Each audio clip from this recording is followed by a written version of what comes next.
My in-laws demanded that we hand over our house to my sister-in-law because otherwise she and her kids would be homeless, even if it meant making my own kids homeless. Posted by you/throw that asterisk. Throwaway for obvious reasons. This happened 2 nights ago, and I'm still feeling some type of way about it. Background: my 30F husband, 32M, has a younger sister, 25F, who is currently going through a divorce with 4 children. My husband and I also have 4 children. We live on a very quiet country back road in our little town, with his family being the only other residents on the road. Both of his sisters, their families, and his parents all live within walking distance of our house. My husband and I have been married for 7 years and have 4 young children. He bought the land we live on from his parents when he was 18, and when we got married, we built a house on it. We designed our house with a big family in mind and intended for it to be our forever home. Moving or looking elsewhere has never been a consideration. My sister-in-law is struggling, to say the least.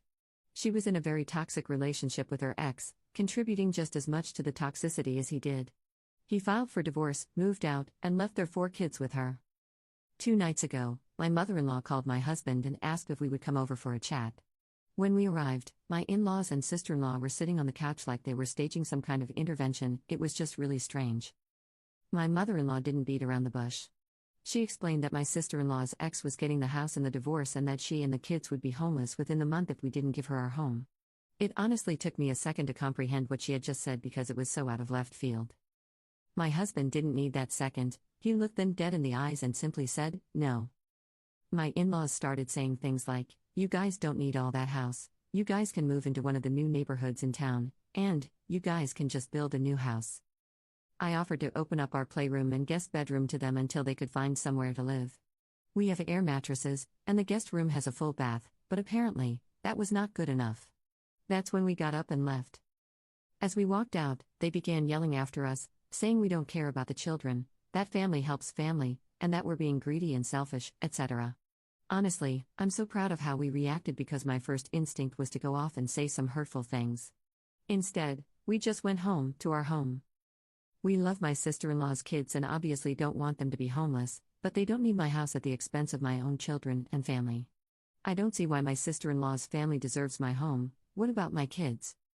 Now my in-laws are calling and texting, saying we don't care about the kids, that we're selfish and greedy, and that we're making her homeless. Relevant comments. Commenter. Every divorce I am familiar with requires whoever got the house to either sell it or buy out their former partner within a specified period. Unless your sister made 0 contributions to the mortgage or is receiving a payout, she has or will have money to find another place. In the interim, her parents are free to give her their home, and they can move into one of the new neighborhoods in town or just build a new house. Either your sister-in-law has the world's most incompetent attorney, or she has never contributed to her marital assets. Either way, it's not your problem to solve. Ops response. She has never had a job. She was a stay-at-home mom during their marriage, and before that, she was just a stay-at-home daughter, so she definitely didn't contribute. As far as I can understand from the tidbits of information they're sharing, she cannot buy it from him, because she has no money, and the in-laws can't afford both it and their own mortgage, so she would have no way to continue paying for it. But yeah, they're more than welcome to give her their house and go buy another. Commenter 2. Do not let them into your home. As evident from your meeting, they feel entitled to your home and would conspire against you with other family members. Letting them in could create a myriad of issues, including them potentially trying to take over more of the space and even changing the locks. Ops response. My offer of the guest bedroom for my sister-in-law has been rescinded, full stop. The kids are still welcome because they are innocent in this, but as of right now, any of my husband's family over the age of 5 is not allowed through my front door. Commenter 3. Are they going to buy your husband out, or do they just expect you to move out of a 6-figure investment because his sister is bad at relationships and planning? Ops response. There was no offer to buy it or pay the mortgage, it was literally presented as us handing over the house and just going somewhere else. Neither my husband nor I thought there would be any compensation for it, we would still be expected to pay for it. Commenter 4. How is the ex getting the house if she's the one with the kids? Assuming they're his kids, that is. Ops response. The house is his, bought and paid for by him, without her contributing a cent, so that definitely factors in. But from my understanding, she can't buy him out because she has no money, and the in-laws can't or won't buy him out either. I'm also understanding that he is paying quite a pretty penny in child support, so I don't think she would get the house paid for by him and child support. She may have had to pick one or the other, And I can say with certainty that she would choose child support money. Update 6 days later.